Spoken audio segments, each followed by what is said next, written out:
The man simply glanced out the window and saw the boss's driver drinking alcohol. The boss was about to head downstairs to prevent any trouble.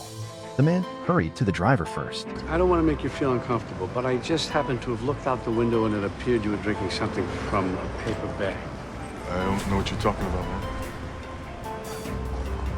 Why don't you tell her you can't drive it today or I'm going to have to? Mark cleverly gave the driver a graceful way out. After the driver dropped the boss off in the car, he saw the warning in Mark's eyes and had to call in sick to the boss. Mark became the boss's temporary driver. Soon they arrived at their destination. Before leaving, the boss mentioned she was a little hungry.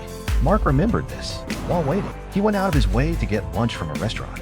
Mark watched the boss reunite with her family, then drove away. Mark was once the CEO of a publicly traded company. The reason he came to work here was simply because he saw a job posting.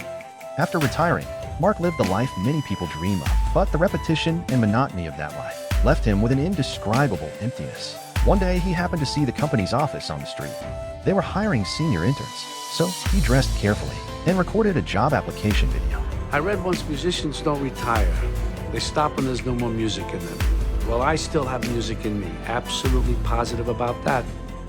When Mark went for the interviewer asked him to wait to the side. Mark also saw other elderly applicants. This environment boosted his confidence, and he successfully became a company employee.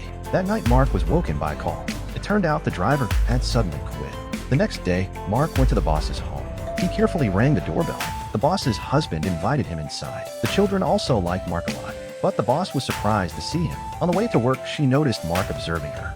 This made her uncomfortable, so she sent a text to HR. But what the boss didn't know was that later she would deeply regret that decision.